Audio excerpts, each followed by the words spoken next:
Hi folks, my name is Emmanuel John. Welcome to Addiction Questions and Answers. Got a question today from California. Before I do that, my name is Emmanuel John. I've had over 30 years of experience working in the addiction field and pretty much every treatment modality there is. And I want to give you some of my experience and some insights to your specific questions because I know there are many surrounding addiction. So our question today comes from Gina in California, and she states, I'm a recovering opiate addict. I've never had a problem with alcohol, and I don't understand why people think I can't drink without having a problem. I'm still waiting for a real answer. The first of that, part of that real answer, first it's a very long answer. I can't do that all here today. I have written a book, Addiction, Am I Powerless? Explains it in depth. But I'll do my best to answer it here today. Our biggest problem with this question is that we often separate alcohol and drugs. We say alcohol and drugs, alcoholic and addict, when essentially they're the same thing. All an alcoholic is an alcohol addict. Opiate addict is an opiate addict, a person who's addicted to opiates. So we are sort of responsible in the addiction treatment field for creating this confusion. But one of the reasons why we do is because if we don't say both, people will automatically think they're separate and thinking about the other. If we say, well, I'm treating alcoholics, they say, oh, you don't treat drug addicts. I'm treating drug addicts. Does that mean you don't help alcoholics? There's this sort of false illusion of a difference. There isn't a difference. An alcoholic is an opiate addict. An alcoholic is an alcohol addict. And it would be very common and very logical for an alcoholic to walk into a meeting of NA and say, I'm Joe and I'm a recovering alcohol addict.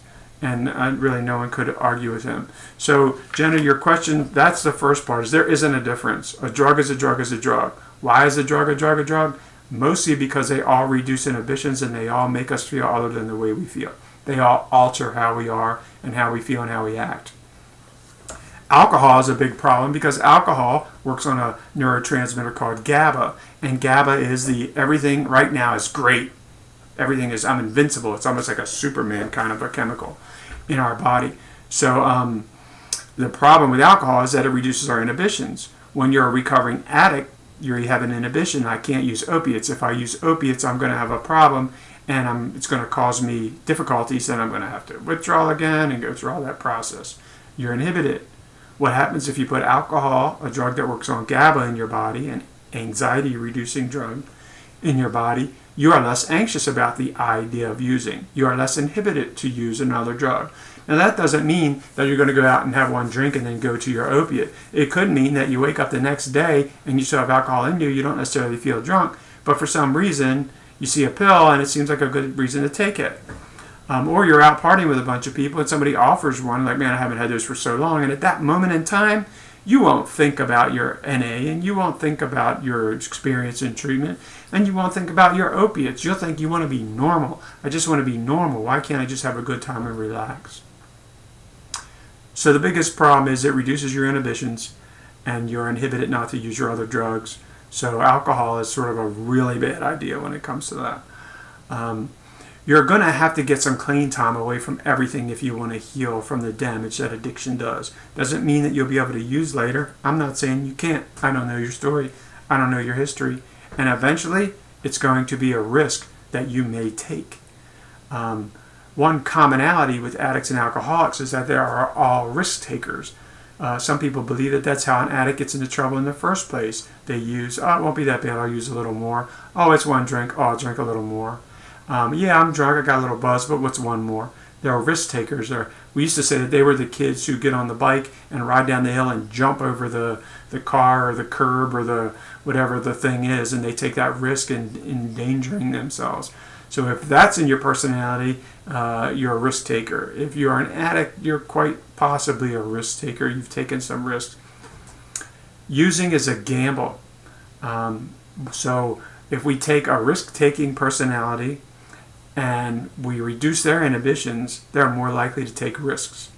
That's the biggest problem. I would like for every addict to be able to figure out why they use. You might want to ask yourself a simple question and then pause the screen while you answer it for yourself. Why do you use? What's it do for you? When you put a chemical in you, what does it do for you? When you did your drug of choice, opiate, what did it do for you? Tell me right now. How did it make you feel different? What was the feeling? Pause.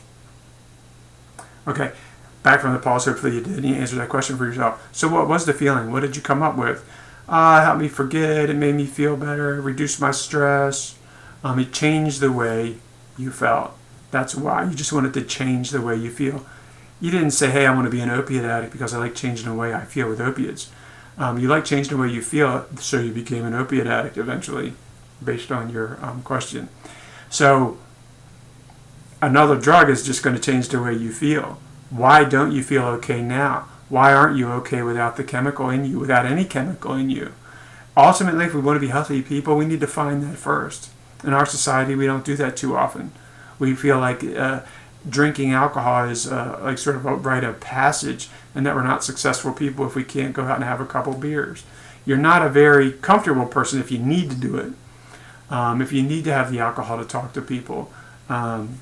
It's tough. It's a tough question because for a lot of addicts, they just want to be normal. I just want a normal life. And the longer they're clean and sober, the more normal their lives begin to get, and the more normal they think they are, and the less risk they think it'll be to take it. So it's a long question, a long answer. It's much longer than I have the time to go to here. Check out the book, Addiction, Am I Powerless? Let's look at powerless. Let's not look at addict. If you have powerlessness over chemicals, you may have powerlessness over all chemicals.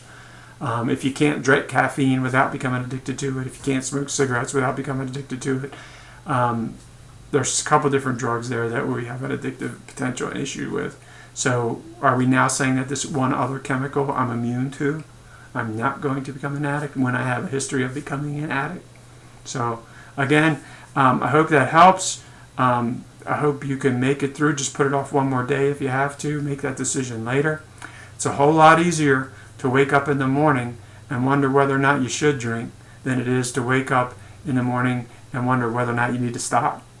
So it's an easier question to battle with on a daily basis than the I need to quit one. So good luck to you. I hope you take care of yourself, and I hope that helps. I hope other people gain from your question too. It's a great question, one that many people struggle with. Even it might sound crazy, but it gets even harder to resist that urge the longer you stay clean and sober, unless you're fully committed to the process and understand your powerlessness. Take care. Have a great day.